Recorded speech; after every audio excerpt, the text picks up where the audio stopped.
Hey everyone, ready for another deep dive.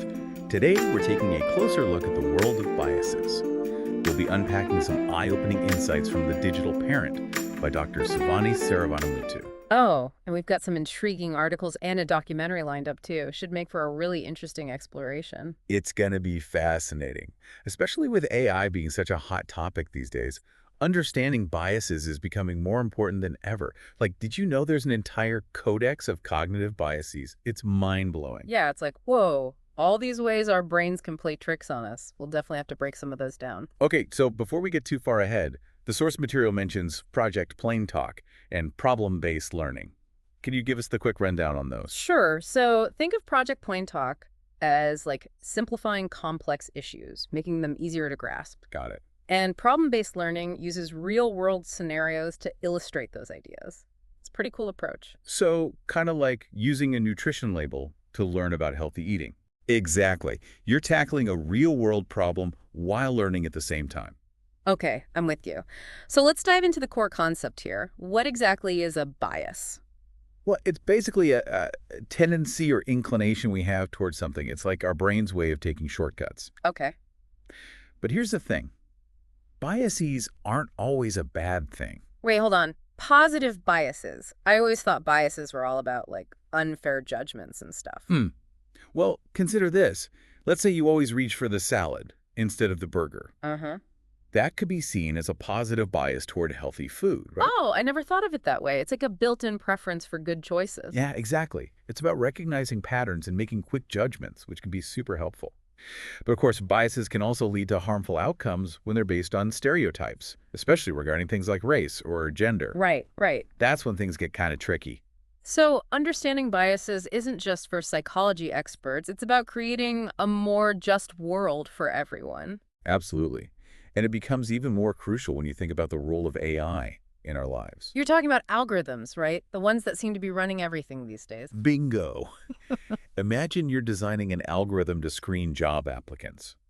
Even with the best intentions, your own unconscious biases can sneak into the code. Wait, you mean algorithms can inherit our biases? Precisely. And if those biases go unchecked, they can really amplify inequalities in areas like hiring, loan approvals, even healthcare. That's a little unsettling, to be honest. It's like our unconscious thoughts are shaping the technology that's supposed to be objective. That's exactly why understanding biases is so critical. We need to be aware of how our own biases impact the tech we create. Okay, so this problem-based learning thing is making a lot of sense now. It's not just knowing the definition of bias, but understanding its real-world impact. Exactly. And to really grasp those implications, we need to delve into a specific type of bias. Cognitive bias. These are the mental shortcuts our brains take, sometimes leading to inaccurate conclusions. So are you saying our brains are basically wired to make mistakes? Not necessarily mistakes, but more like quick judgments that aren't always accurate. Take confirmation bias, for instance. Oh, I've heard of that one.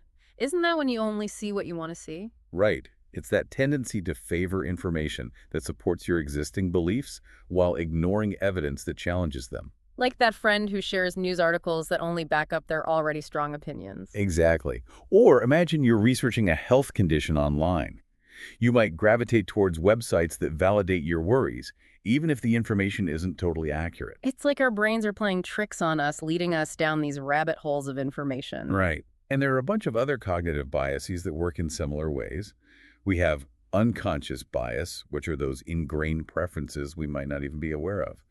And then there's stereotype threat, which is when people feel pressured to conform to negative stereotypes, often leading to anxiety and underperformance. It's wild how much is happening beneath the surface, influencing our thoughts and actions without us even realizing it. Like we're navigating a sea of biases. And there's more lurking beneath the surface. Okay, look what? Well, for example, there's this thing called groupthink, where wanting harmony in a group actually prevents critical thinking, which can lead to some pretty bad decisions. Ah, so it's like that pressure to go along with the crowd, even if you have doubts. Precisely. And then there's anchoring bias, which is when we overemphasize the first piece of information we receive, even if it's misleading. So it's like our brains latch on to that first impression and just kind of stick with it, even if it's wrong. Exactly. And we're really just scratching the surface here. There are so many other biases to explore, like response bias, information bias, even biases in how the media presents information. Whoa, it's like our brains are wired for bias. But, knowing all this, is it even possible to, rewire them to be more objective? That's the million-dollar question. It's probably impossible to completely eliminate biases, but we can definitely become aware of them and develop strategies to lessen their impact. So it's about becoming more mindful thinkers, especially with the constant flow of information we face every day. Exactly. And that's a journey worth taking. This has been really eye-opening. Let's keep diving into this world of biases.